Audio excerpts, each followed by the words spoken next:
Good morning, garage monkeys and fellow booger drillers. I know I haven't made a video in a while, but that's because I didn't have anything cool to show you guys. So, after much deliberation, research, going back and forth, and chicanery, I have purchased the WEN Benchtop portable metal cutting, all-purpose doohickey majigger bandsaw thing. Instructions are for fools. We're men. We know how to tinker. All right. So the reason why I got this saw instead of a different saw, like a dry cut saw, the DeWalt, or the Evolution Rage, or the Steel Max, is because bandsaw blades are cheap and they cut a lot of steel and material. And dry cut saws do too, but those blades ain't cheap. Also, this has a much safer miter cut design in here. We'll scooch in here a little bit and show you why. So, there are some videos out there about this saw, but not ones that I think are very good. So, the reason I like this saw is because the saw turns, not the vise.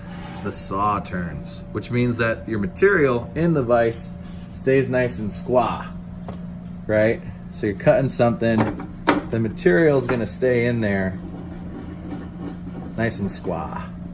So if you're cutting a miter, you don't have to worry about side squeeze or the material shooting out the back or anything like that if a tooth grabs, like you do on, I think, all the dry cut saws, because I don't think any of those saws turn. I think just the vise head turns in the front, right? Meow.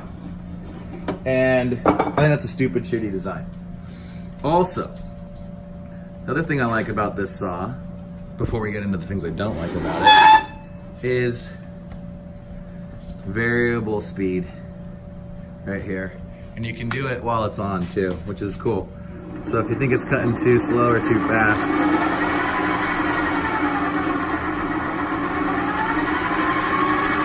you just turn the dial. You just turn the doohickey dial, and it has a safety switch on the back, which is also kind of cool.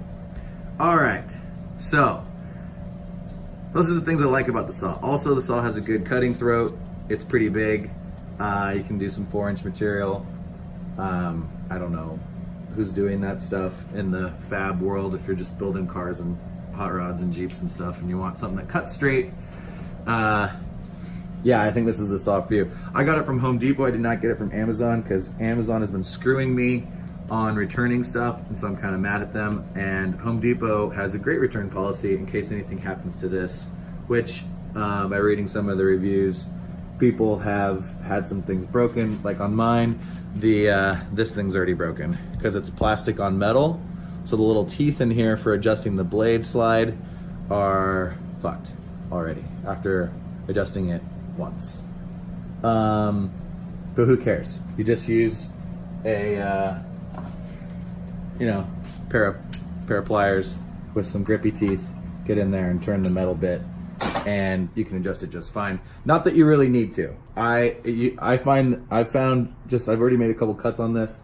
Just having good blade tension with the guide almost all the way back, cutting stuff is just fine. You don't really need to fuck with this. Plus, if you do fuck with this, because this isn't really on a guide, it's just in this channel here, there's no guide in the casting to keep it perfectly square.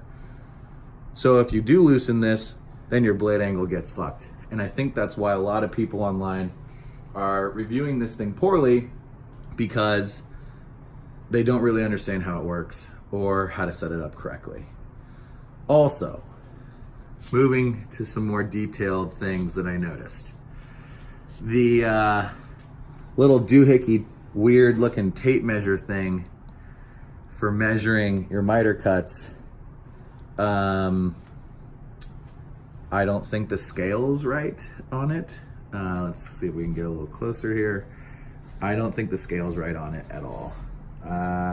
So pretty much you're gonna have to measure the blade angle every time, which is fine. And I highly recommend getting a digital angle reader. This thing is pretty much the shit. This is how I set it up, and I just made a few cuts and they were pretty fucking perfect. So you can see right there, 0.1 degree off. You zero it out and who's your daddy? Reverse, goes back to 0. Yeah. So for 245 bucks, I know the price just went back down again to 245. It was at 260. Now the price is 245. I really don't think you can go wrong. I mean, it uses kind of a weird blade size, but Starret actually carries them. You just have to select the right blade, and I'll put the link for that blade down below. But the blade on here isn't bad. It's a welded blade, so it's not great. So, you know, oil it and it might cut 100 or so times. But yeah, I mean, this thing's pretty legit. The base is obviously not solid cast like some of the fancier, more expensive saws, but you know what that means? It means that you can actually carry this thing around. I think it only weighs like 40 pounds. You know, and it has a little lock right here, which I'm gonna put a spring on this side of it so that it doesn't jiggle, so it stays unlocked. But yeah, I mean, it cuts really straight. Like, it cuts really, really straight. If you take a few minutes to set it up and measure the blade angle, and it cuts really straight. Like, I don't know what else to tell you guys. It cuts really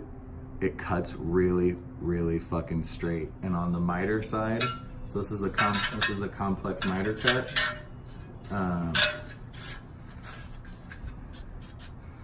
I mean, that's pretty much perfect. Like, I don't know what else you guys want. So I was gonna buy a more expensive saw, and then, you know, I saw some of the reviews said, you know, I hit up WEN after I had an issue and they fixed it no problem. So I was like, well, why not? Give it a shot. And the trigger does suck. I'll probably have to do something about that. My original thought was just get rid of the trigger, hardwire it in here, so you use the cutoff switch as the on-off, and then put a larger pipe on here so you can get more leverage and get rid of the handle completely. I might do that. That actually might work.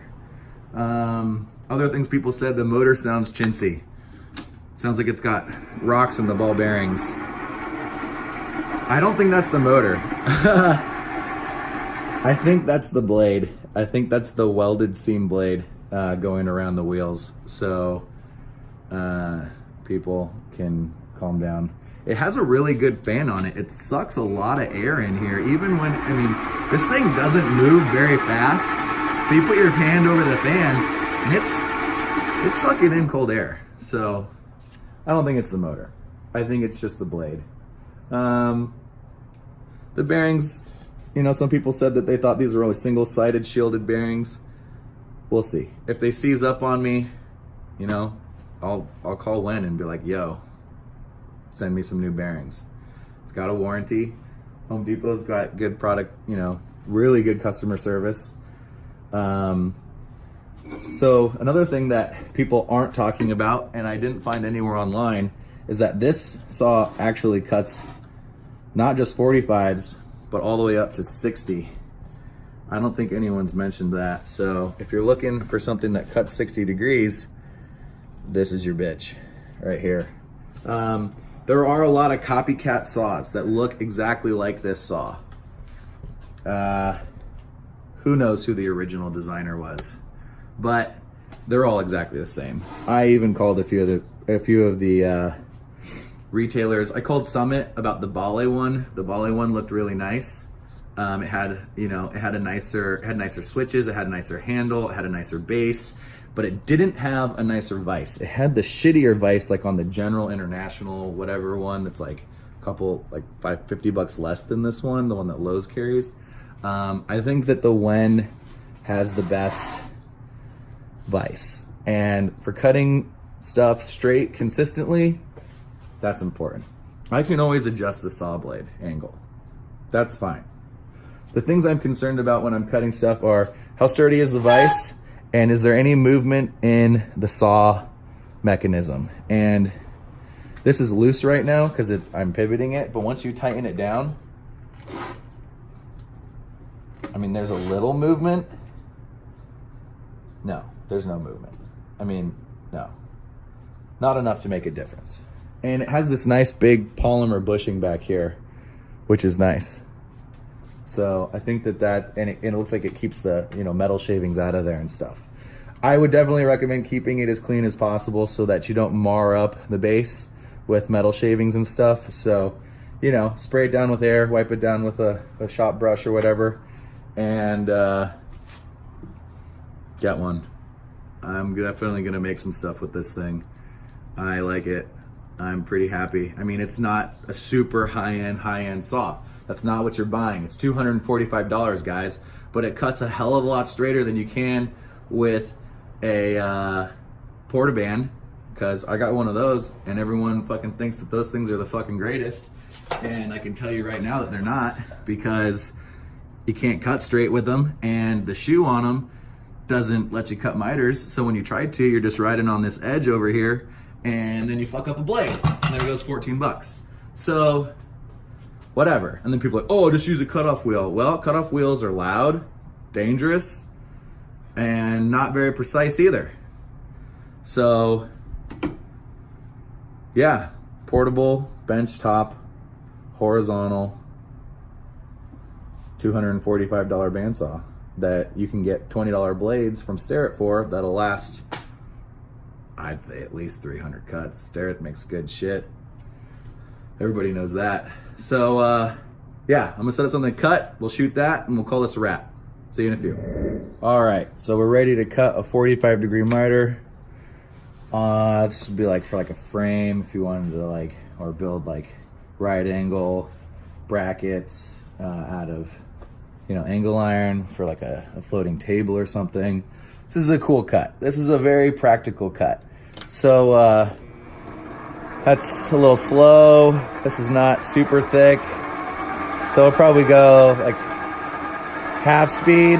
That sounds good. I always put a little oil on stuff.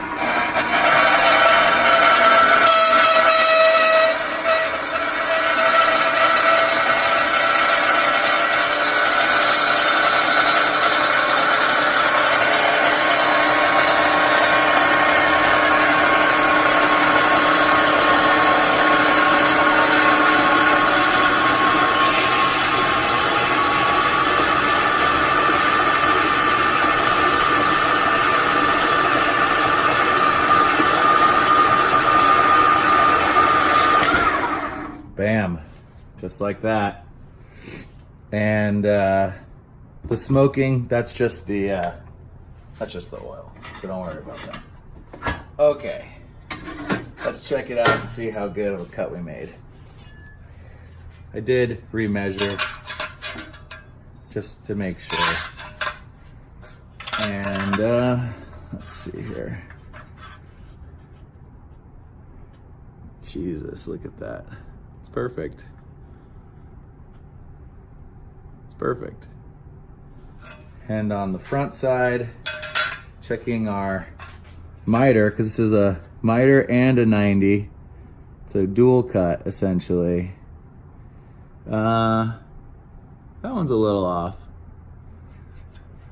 but that's okay. That might just be that side. Let's try this side.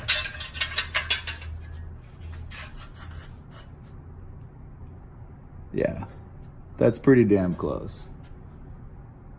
It's better than you can do by hand, I guarantee it. All right, so that was fun. I hope you guys enjoyed the video. Go get a saw. See ya. All right, just for shits and giggles, we're gonna do the same cut again, just because I didn't really like that first one wasn't perfect.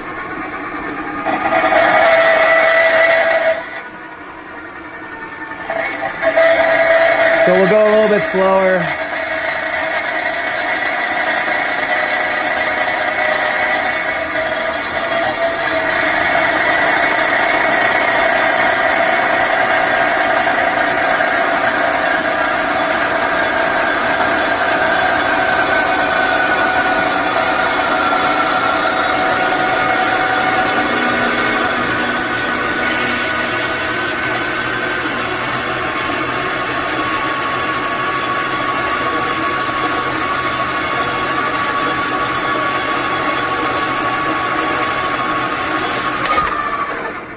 Booyakasha. All right, let's see how we did this time.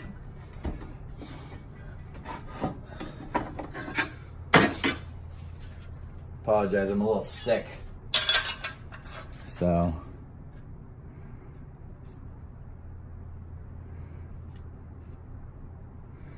Not too bad. It's pretty close. Maybe we just need a little bit more blade tension. Could be it. But on the miter side,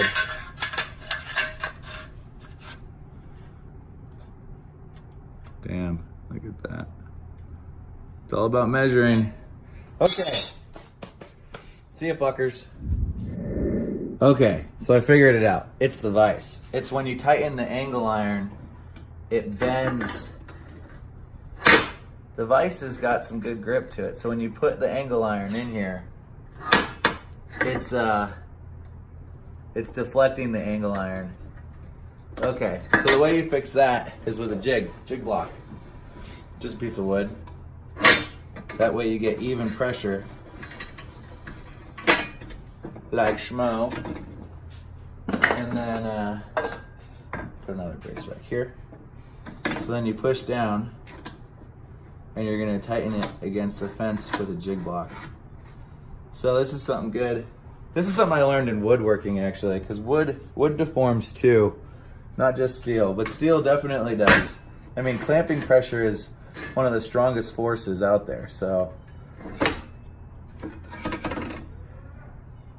Oh man, that ain't gonna work, is it? No, because our guide is too far forward. Anyways, it's the clamping pressure of the vise squeezing the angle of the angle iron this way, right? So then it deforms that cut ever so slightly, probably by like 2 millimeters. Anyways, all right, I'm done. I gotta go to actual work now. Can't fuck around in the garage anymore. Hope you guys enjoyed the video. Use a jig if you're doing miter cuts on angle iron like that for a front-facing miter, right? Front-facing miter cut like this. So it's flat on one side, mitered on one. Typically when you do angle iron, you're supposed to put it in like a triangle like this. But you know what? That could deform it too, actually, now that I think about it. Anyways, see ya, fuckers. Have a good day. Happy New Year. Can't believe it's 2019. Shit's crazy.